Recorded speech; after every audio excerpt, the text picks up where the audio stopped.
واسأل من أرسلنا من قبلك من رسلنا أجعلنا من دون الرحمن آلهة يعبدون ولقد أرسلنا موسى بآياتنا إلى فرعون وملئه فقال إني رسول رب العالمين فلما جاءهم بآياتنا إذا هم منها يضحكون وما نريهم من آية إلا هي أكبر من أختها وأخذناهم بالعذاب لعلهم يرجعون وقالوا يا أيها الساحر ادع لنا ربك بما عهد عندك إننا لمهتدون فلما كشفنا عنهم العذاب إذا هم ينكثون ونادى فرعون في قومه قال يا قوم أليس لي ملك مصر وهذه الأنهار تجري من تحتي أفلا تبصرون أم أنا خير من هذا الذي هو مهين ولا يكاد يبين فلولا ألقي عليه أسورة من ذهب أو جاء معه الملائكة مقترنين فاستخف قومه فأطاعوه إنهم كانوا قوما فاسقين فلما آسفونا انتقمنا منهم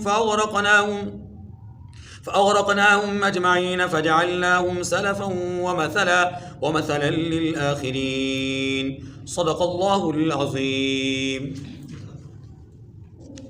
سورۃ الزخرف کی آیت نمبر 36 سے آیت نمبر 56 تک 21 آیات کریمہ کی تلاوت ہوئی۔ وَمَن يَعْشُ عَن ذِكْرِ الرَّحْمَنِ نُقَيِّضْ لَهُ شَيْطَانًا فَهُوَ لَهُ قَرِينٌ، اور جو کوئی اللہ کی یاد سے آنکھیں بند کر لے یعنی تغافل کرے، تغافل کہتے ہیں جان بوجھ کر غفلت کا مظاہرہ کرنا، جان بوجھ کر کسی چیز سے لاپرواہی کا مظاہرہ کرنا، یعنی کہ سمجھ آ رہی ہے، بات ظاہر ہو رہی ہے، کانوں سے دماغ تک جا رہی ہے، آنکھوں سے نظر آ رہی ہے، لیکن جان بوجھ کر کے اس میں اعراض برت رہے ہیں، اس کو تغافل کہتے ہیں۔ جیسے ایک جہل ہوتا ہے، ایک تجاہل ہوتا ہے۔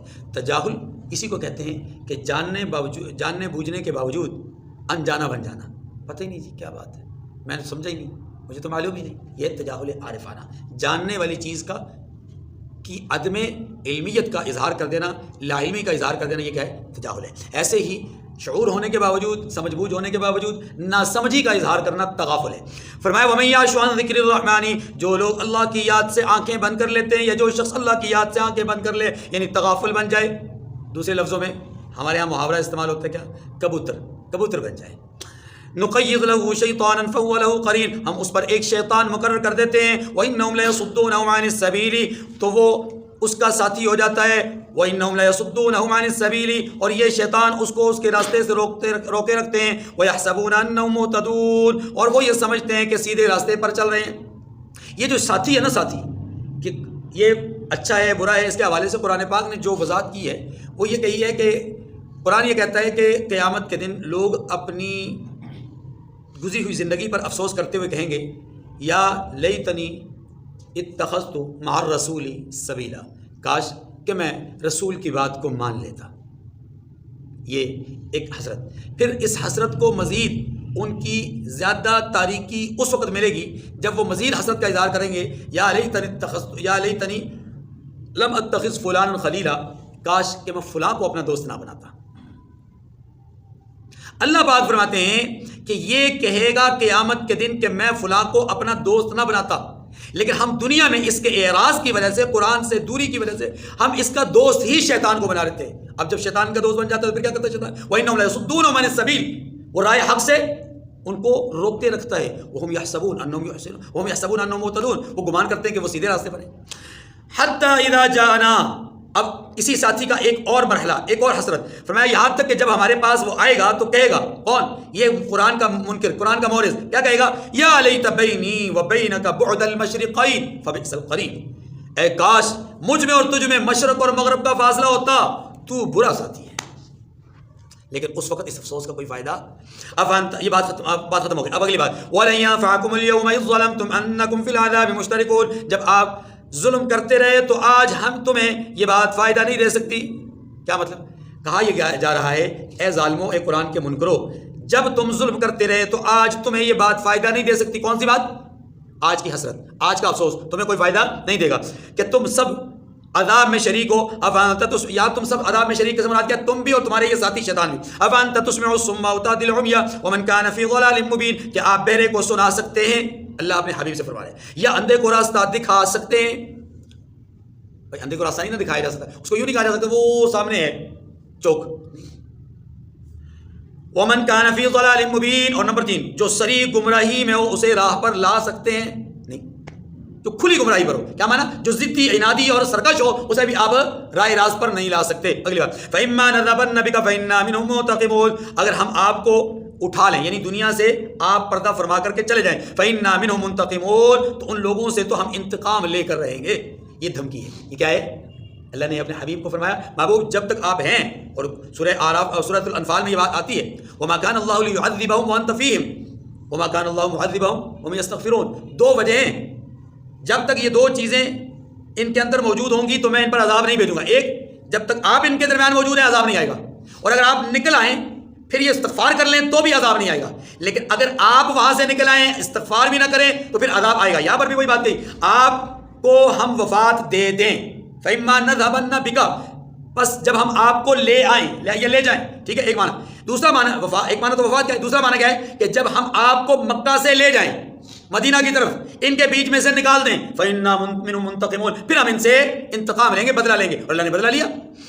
او نرینک الذی وعدناہم فإنا علیہم مقتدرون، یا آپ کی زندگی میں ہی، آپ کی کیا مطلب یہ ہے کہ محبوب آپ کی زندگی میں ان لوگوں پر عذاب مسلط کر دیں گے. او نرینک الذی وعدناہم، یا تمہیں وہ عذاب دکھا دیں گے جن کا ہم نے ان سے وعدہ کیا ہے. فإنا علیہم مقتدرون، محبوب ہم ان پر قابو رکھتے ہیں، ہم ان پر عذاب بھیجنے میں قدرت رکھتے ہیں.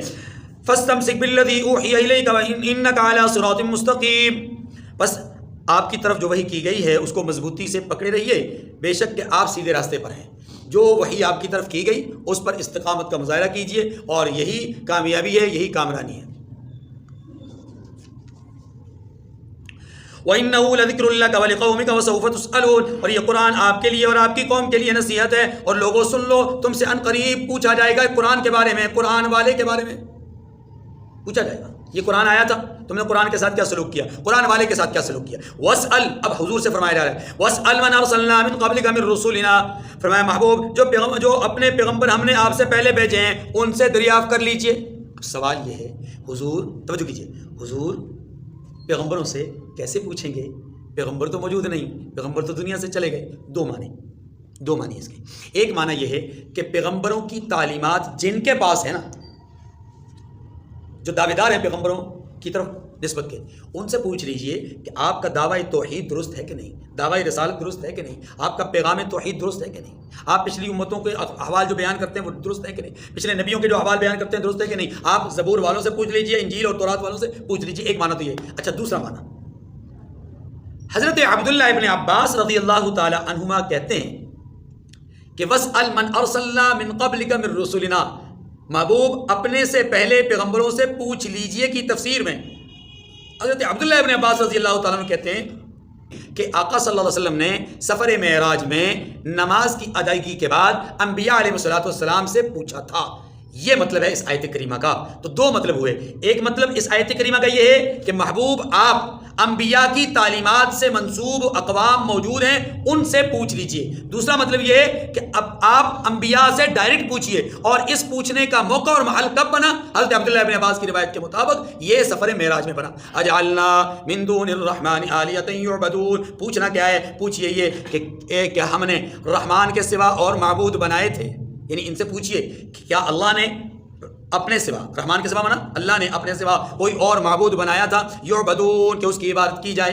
یقیناً نہیں. انبیاء بھی جواب دیں گے نہیں، اور انبیاء کے ماننے والے بھی کہیں گے کہ ایسا کچھ نہیں ہوا. بس یہ ہے لب لباب اور خلاصہ اس آیت کریمہ کا. اب آگے اللہ تعالیٰ نے رسول صلی اللہ علیہ وسلم کو تسلی دیتے ہوئے آپ کے بھائی حضرت موسیٰ علیہ السلام کا تذکرہ کیا، ان کی کتاب کا تذکرہ کیا، ان کی بعثت کا، ان کے مسائل اور مشکلات کی طرف اشارہ کیا. پھر فرعون کی اس نخوت کبر اور غرور کو بیان کیا اور ساتھ ہی اس کو دی جانے والی سزا کا ذکر ہوا. وَلَقَدْ أَرْسَلْنَا مُوسَىٰ بِآيَاتِنَا إِلَىٰ فِرْعَوْنَ وَمَلَئِهِ فَقَالَ إِنِّي رَسُولُ رَبِّ الْعَالَمِينَ. اور ہم نے موسیٰ کو اپنی نشانیاں دے کر فرعون اور اس کے درباریوں کی طرف بھیجا تو انہوں نے کہا کہ میں اپنے پروردگار عالم کا بھیجا ہوا ہوں، یعنی حضرت موسیٰ علیہ السلام نے کہا فَلَمَّا جَاءَهُم بِآيَاتِنَا إِذَا هُم مِنْهَا يَضْحَكُونَ. جب ان کے پاس ہماری نشانیاں لے کر آئے کون؟ موسیٰ علیہ السلام، تو وہ نشانیوں سے ہنسی کرنے لگے.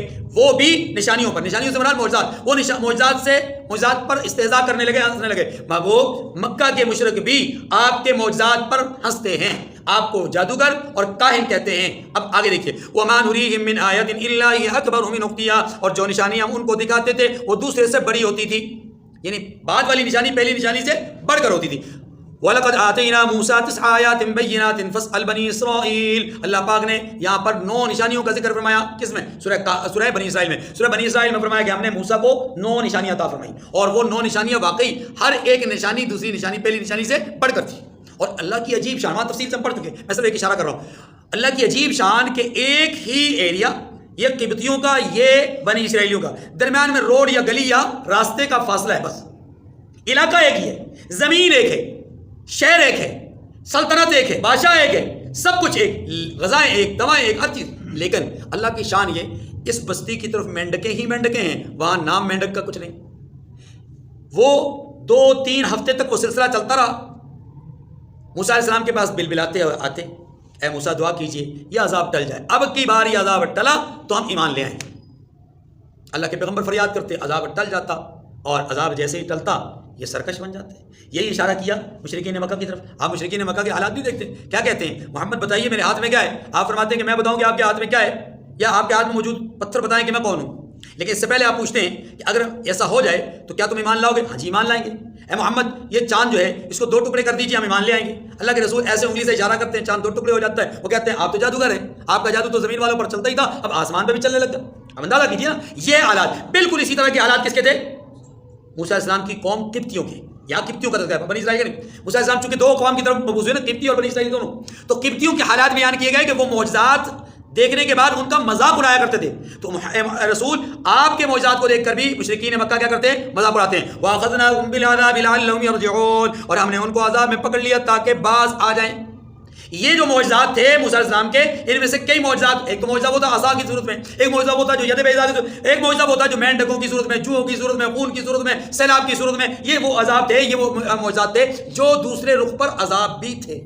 عذاب بھی، یہ اشارہ اس بات کی طرف کہ محبوب ہم آپ کو جو معجزات دے رہے ہیں نا، یہ معجزات ان کے لیے کل کو عذاب بھی بن جانے ہیں، کیونکہ انکار کر رہے ہیں. انکار کی صورت میں ان کے لیے کیا بن جانا ہے؟ عذاب. اتمام حجت ہو رہا ہے. آگے دیکھ وَقَالُوا يَا أَيُّهَا السَّاحِرُ ادْعُ لَنَا رَبَّكَ بِمَا عَهِدَ عِندَكَ. اور کہنے لگے کہ اے جادوگر اس عہد کے مطابق جو تیرے پروردگار نے تجھ سے کر رکھا ہے اس سے دعا کر. إِنَّنَا لَمُهْتَدُونَ. بے شک ہم ہدایت یاب ہو جائیں گے. بنی اسرائیل قبطی قوم کہا کرتی تھی کس کو؟ موسیٰ علیہ السلام کو. اے جادوگر، اے جادوگر آپ دعا کرو اپنے رب سے، اس عذاب کو ٹال دے، ہم ایمان لے آئیں گے. فَلَمَّا كَشَفْنَا عَنْهُمُ الْعَذَابَ إِذَا هُمْ يَنكُثُونَ. سو جب ہم نے ان سے عذاب کو دور کر دیا تو وہ چکنی کرنے لگے. وَنَادَىٰ فِرْعَوْنُ فِي قَوْمِهِ قَالَ يَا قَوْمِ أَلَيْسَ لِي مُلْكُ مِصْرَ وَهَٰذِهِ الْأَنْهَارُ تَجْرِي مِن تَحْتِي.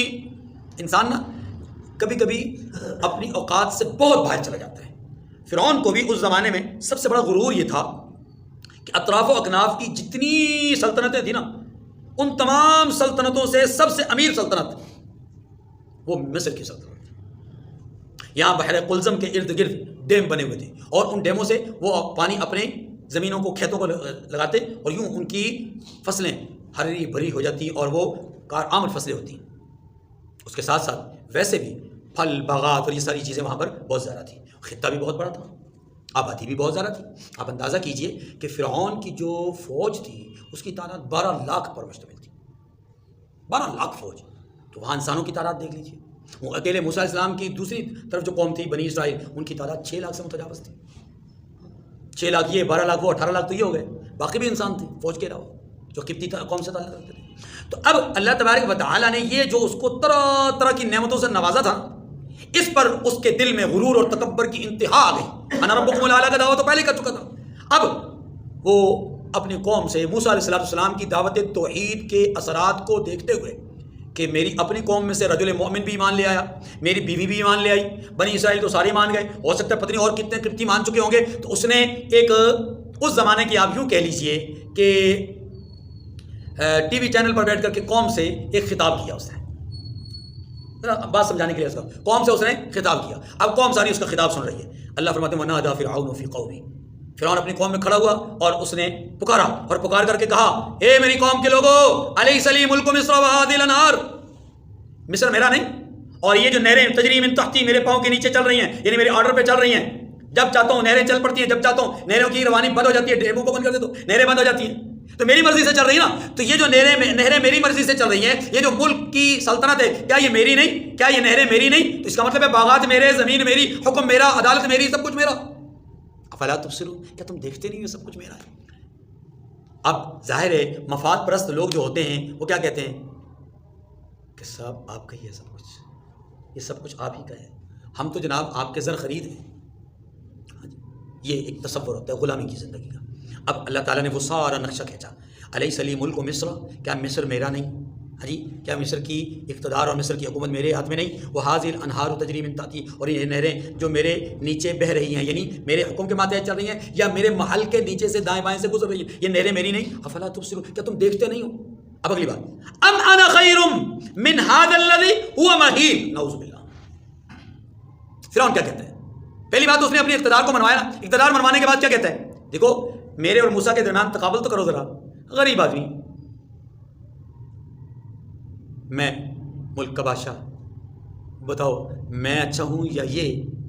اس کی گفتگو کو دیکھیں اور مشرکین مکہ کی گفتگو کو دیکھیں. مشرکین مکہ کیا کہہ رہے ہیں کہ اے محمد، آپ پر اللہ نے قرآن نازل کیا بقول آپ کے.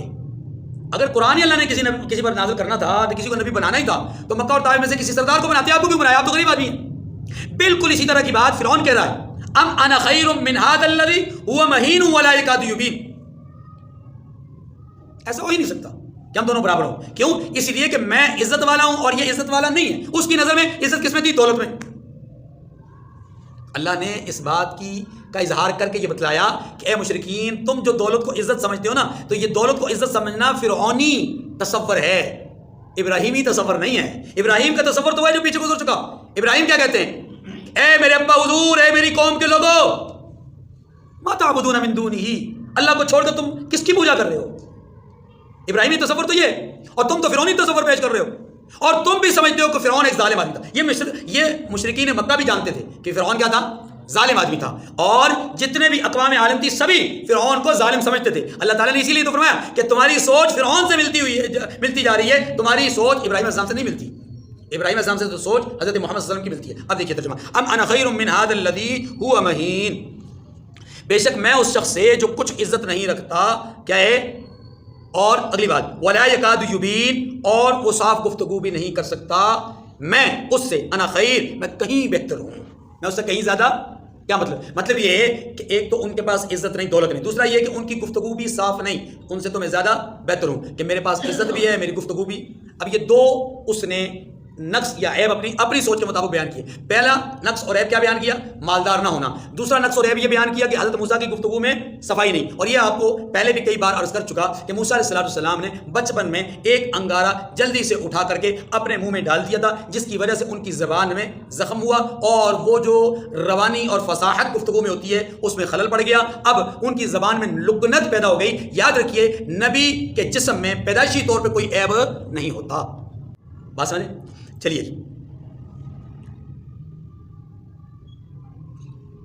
فلولا القی علیہ اسورۃ من ذهب او جاء معه الملائکۃ مقترنین، تو اس پر سونے کے کنگن کیوں نہ اتارے گئے.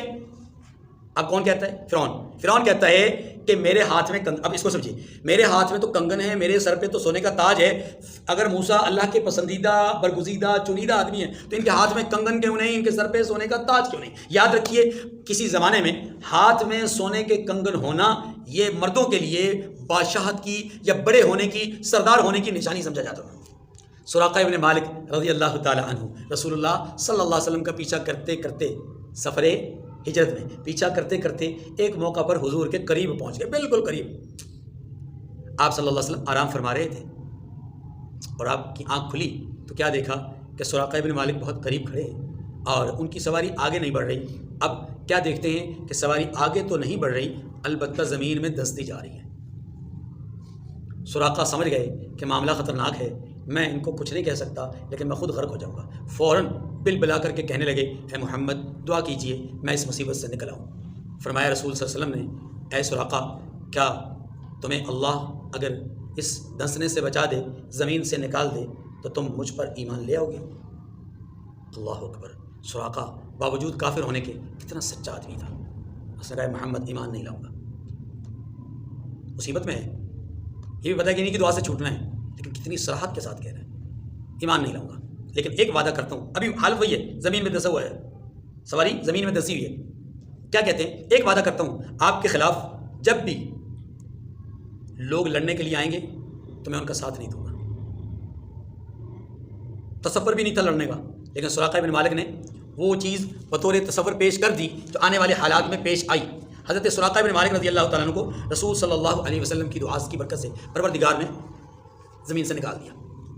بعض روایات میں آتا ہے کہ یہ نکلے اور نکل کر کے پھر انہوں نے گھوڑے کو ایڑ لگائی حضور کی طرف آنے کے لیے، پھر زمین میں دھس گئے، پھر حضور نے دعا فرمائی، پھر نکلے، پھر تیسری دفعہ بعض روایات میں آتا ہے۔ بہرحال جب یہ نکل گئے، اللہ کے رسول صلی اللہ علیہ وسلم کی دعا کی برکت سے یہ اس مصیبت سے نجات پا چکے، تو اب پلٹنے لگے واپس، اب حملے کا ارادہ بالکل ترک کر دیا، پلٹنے لگے۔ تو رسول صلی اللہ علیہ وسلم نے ان کو کہا اے سراقہ اس وقت کا کیا عالم ہوگا کہ جب آپ کے ہاتھ میں کسریٰ کے محلات سے آئے ہوئے سونے کے 2 کنگن پہنائے جائیں گے۔ یہ کس زمانے میں بات ہو رہی ہے؟ کہ جب خود رسول اللہ صلی اللہ علیہ وسلم اہل مکہ سے چھپ کر کے نکل کے جا رہے ہیں۔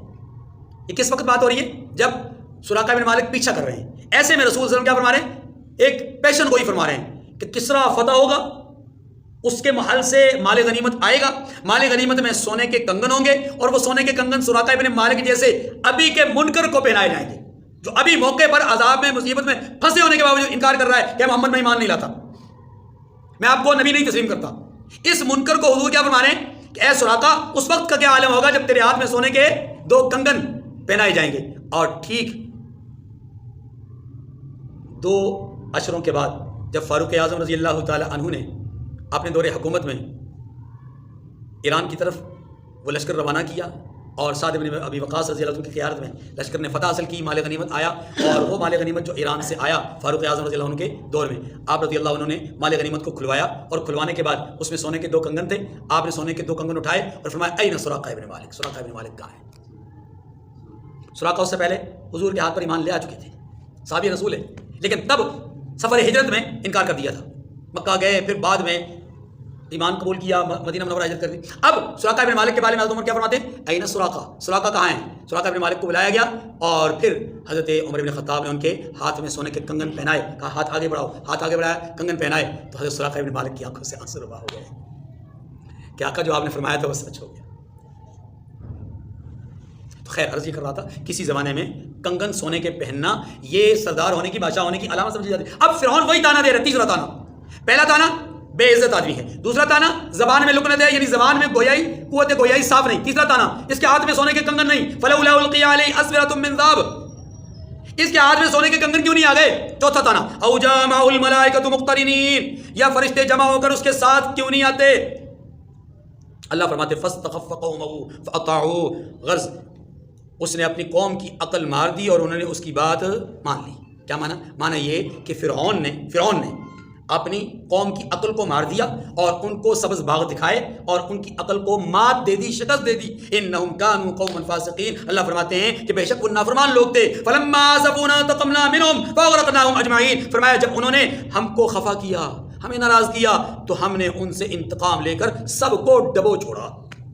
فجعلناہم سلفا ومثلا للآخرین، اور ان کو گئے گزرے کر دیا۔ فجعلناہم سلفا، ان کو گئے گزرا کر دیا، مطلب یہ کہ ان کا نام و نشان مٹا دیا، لیکن ومثلا للآخرین، پچھلوں کے لیے ان کو عبرت بنا دیا۔ اللہ تعالیٰ مجھے اور آپ کو سمجھنے کی توفیق نصیب فرمائے۔ وآخر دعوانا ان الحمد للہ رب العالمین۔